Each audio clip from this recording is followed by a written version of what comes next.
Somebody told Michael he was ugly.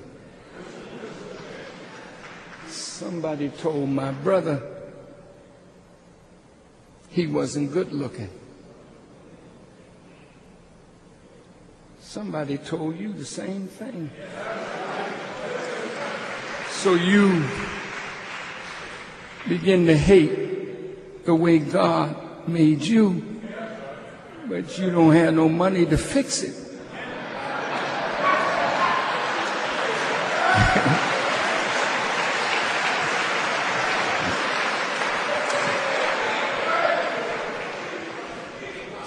So, as Brother Michael began to get a little money, he began to try and fix things.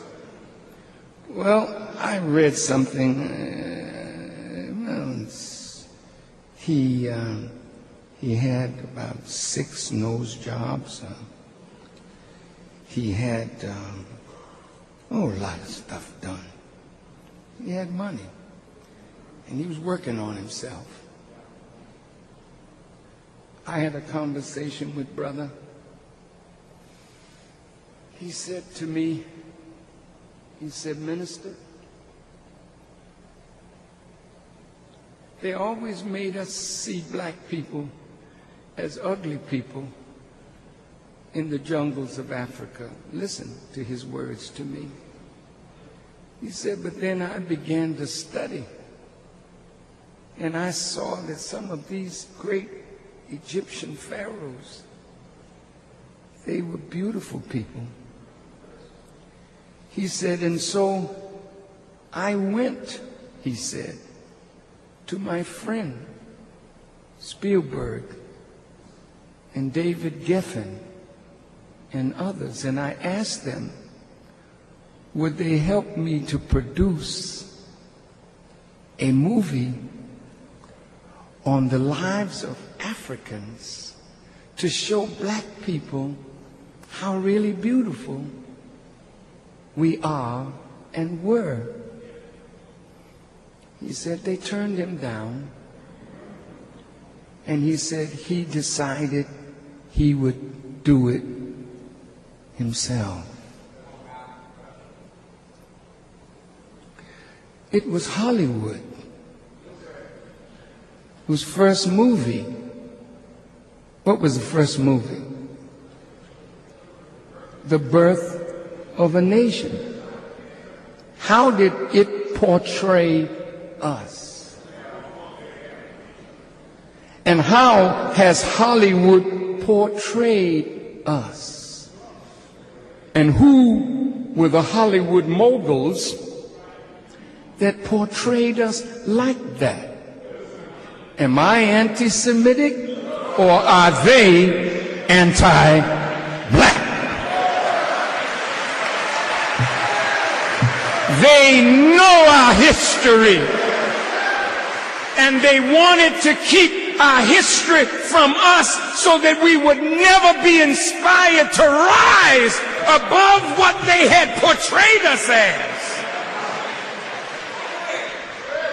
I didn't write no book called Little Black Sambo.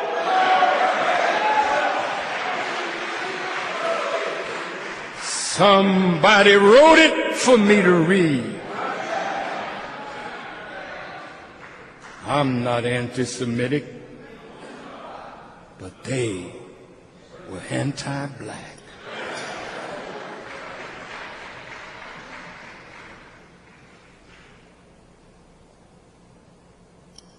As Michael grew, he began to change.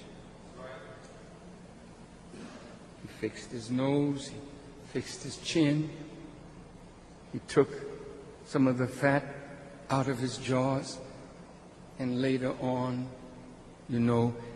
he contacted this skin disease called vitiligo. They say it first appeared on his hand, and that's why he started wearing the glove. But as you know, vitiligo, it takes away your pigment. And you'll have one part of you very light, almost like an albino, and the other part is natural. Michael, being before the public, he didn't want to be spotted, so he went to dermatologists who sped up the process. So Michael went from black at 10 years old to white in his 40s. They say when he died, his body was chalk white. He was bald from the burn in his hair, so he wore a wig. And they say that the pain that he suffered from that burn is what started him on the pain medication.